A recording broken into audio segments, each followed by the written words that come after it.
Hello and welcome to Lamplighter, day number 12. Today in our Bible reading, we continue to read about the exploits of Jacob and Esau. We have already seen how Jacob is a man of the tents, how he likes to cook, how he sold a bowl of stew to Esau, his brother, in exchange for his birthright.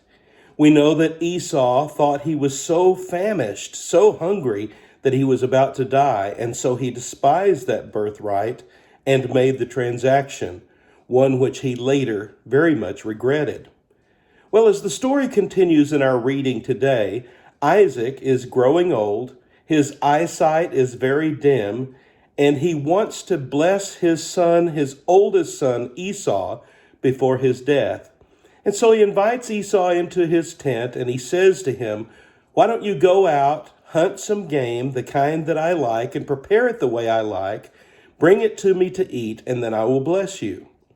Well, Rebekah overhears this conversation, and because her favorite son is Jacob, the younger, she tells Jacob, "Simply do as I say.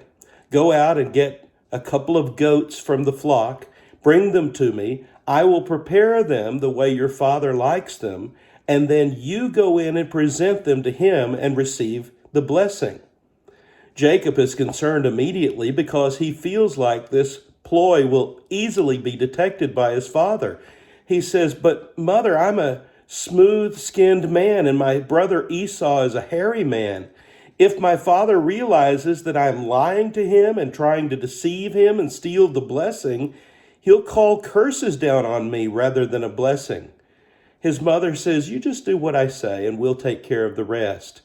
And so he does. He gets the goats into her to cook.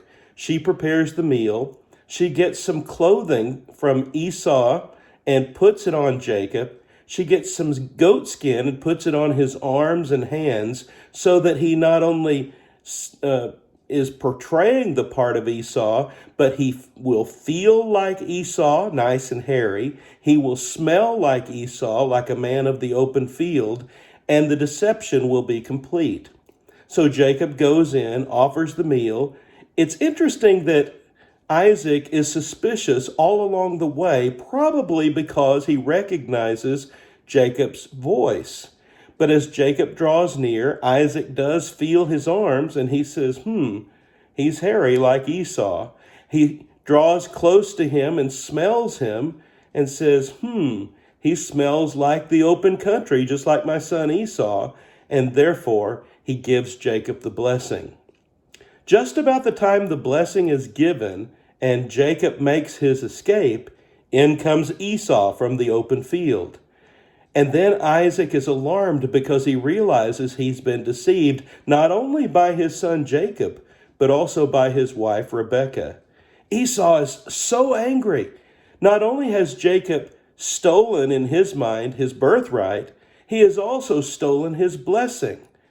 Jacob is so angry, he begs his father to bless him, and all his father has left for him really sounds more like a curse than a blessing. Esau is so angry that he begins to mutter under his breath, as soon as his father dies, he is going to kill Jacob. Rebekah becomes aware of this and encourages Jacob to go out of the country, to go to the land of Haran, where she is from, to her father's household, and find a wife for himself there. She encourages Isaac to bless him on his journey so that Isaac can help protect his life, knowing that Esau is threatening to kill him.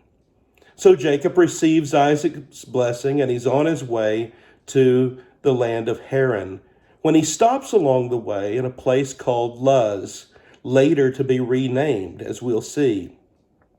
Jacob lies down for the night and gets a stone to put under his head, and while he's sleeping, he has this bizarre dream about a stairway going from the earth all the way into heaven, with angels ascending and descending on this stairway, or some would say this ladder to heaven. Why in the world does Jacob have such a dream? Is it significant? Well, yes, it is. Because remember, as we've said all along, the story is about God. And God is using this very moment, even in the midst of Jacob's deceptions, even in the midst of his weaknesses, even in the midst of his running for his life from his brother. God chooses this moment to reaffirm the promise. We've seen him make the promise to Abraham. We've seen him reaffirm the promise to Isaac. And now God is going to reiterate the promise once again, this time to Jacob. You find this reaffirmation of the promise and the dream of the ladder or the stairway to heaven at the top of page 59. Look at the words that God says there. There above it, above this stairway, stood the Lord, and he said, I am the Lord, the God of your father Abraham and the God of Isaac. I will give you and your descendants the land on which you are lying. Your descendants will be like the dust of the earth, and you will spread out to the west and to the east, to the north and to the south. All peoples on earth will be blessed through you and your offspring. I am with you and will watch over you wherever you go, and I will bring you back to this land. I will not leave you until I've done what I've promised you. There it is, God keeping the promise yet again. Jacob knows when he wakes up that something very special has happened, and he considers this to be the very gateway to heaven. He considers this place to be the house of God. And so he renames the city from Luz to Bethel. Why? Bethel means house of God.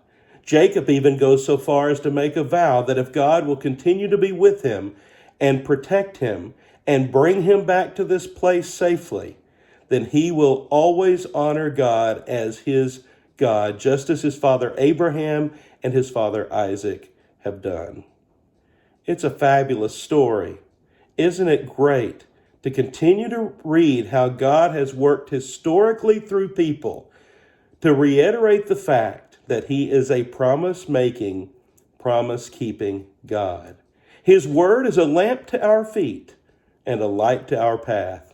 I hope you have a blessed day.